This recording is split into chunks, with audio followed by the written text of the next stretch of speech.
Hi everyone, I hope you're doing well. It's time to dive into the post-match analysis of Real Madrid versus Al Hilal in the 2025 FIFA Club World Cup.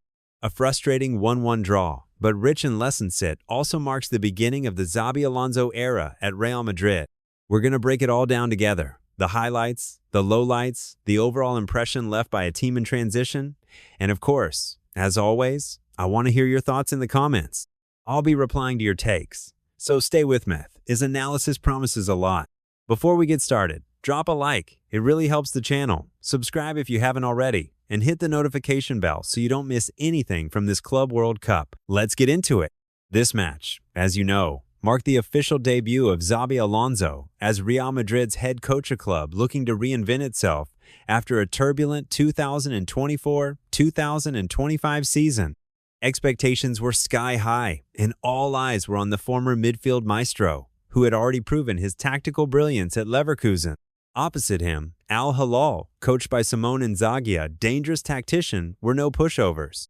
With players like Ruben Neves, Yassine Bounou, and Joao Cancelo, the Saudi side fielded a competitive lineup capable of challenging the best.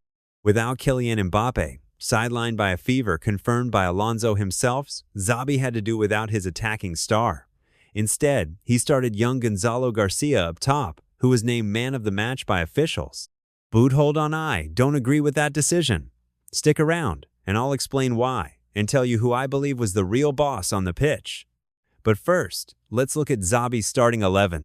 Just like I predicted in an earlier video, Xabi went for a classic 4-3-3 with a high and constant pressing system, a style reminiscent of his Bundesliga-winning Leverkusen. Here's the lineup. Goalkeeper: Thibaut Courtois. Defense: Trent Alexander-Arnold, right back; Dean Huijsen and Raul Asensio, center backs; Fran Garcia, left back. Midfield: Aurelien Tchouameni. Holding: Jude Bellingham and Federico Valverde, creative and energetic roles. Attack: Rodrigo, right wing; Vinicius Jr., left wing; Gonzalo Garcia, striker. This tactical choice shows Alonso's intent to instill a clear identity: ball control, intense pressing, and quick transitions. But against a well-drilled Al Hilal, things didn't go as planned. For those who missed the match, here's a quick recap. Real Madrid opened the scoring in the 23rd minute through Gonzalo Garcia's first goal under Alonso. A well-built goal. Rodrigo won the ball high up, delivered a precise cross, and Garcia finished it off. But the joy was short-lived. In the 32nd minute, Raul Asensio committed what I think was a completely avoidable foul in the box on Malcolm. Ruben Neves calmly slotted home the penalty past our Belgian giant. The second half was more intense. Real looked more aggressive and started imposing their pressing. But the real drama came in the 90th minute. Fran Garcia earned a penalty after a foul in the box, but Yassine Bounou saved Valverde's spot kick. A painful draw, especially against a team many didn't expect to dominate. Honestly, guys, I watched this match with a pit in my stomach. Not because of the final result, because even if Madrid had won, I wouldn't have been satisfied, but because Al Hilal showed more determination, especially in the first half.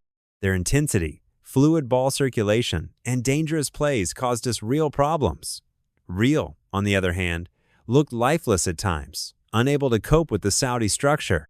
Inzaghi clearly did his homework. That said, the second half showed improvement. The high pressing, while still imperfect, helped win the ball back higher and put Bounou under pressure. You can tell Xabi wants a team that suffocates the opponent's style, reminiscent of his Leverkusen.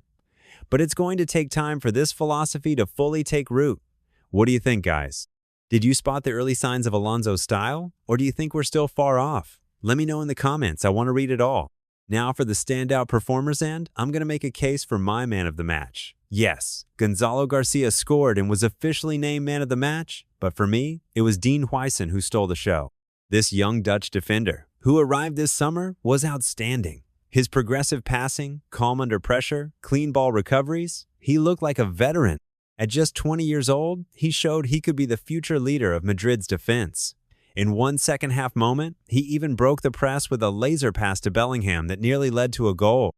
This kid is a gem, and I'm seriously excited about what he brings. Here are his stats from the match. 3 clearances, 3 tackles, 87% pass accuracy, 4 6 long balls completed, 100% cross accuracy, 100% ground duels won, 100% dribbles completed, 2, 4 aerial duels won. For a debut, he delivered a mini masterclass. Do you agree with me, or do you think Garcia deserved the title more? Let me know. Jude Bellingham also deserves a shout-out. As clutch as ever, he was everywhere in midfield winning balls, making key passes. He embodies the energy Alonso wants to inject. Rodrigo, while inconsistent, made the key contribution with his assist. You can see he still has more to offer. Arda Güler also made an impact off the bench, reminding us that this team needs a creative midfielder who can break lines and drive the play forward. Now, to the flops in here, I'm going to be a bit harsh. Vinicius Jr., sorry, but this was not your night. With Mbappe out, we expected you to step up and lead the attack, but you were too sloppy. Your dribbles were predictable, and Joao Cancelo had you on lock. Vini, we know you can do better. What do you guys think? Just an off day, or something deeper going on?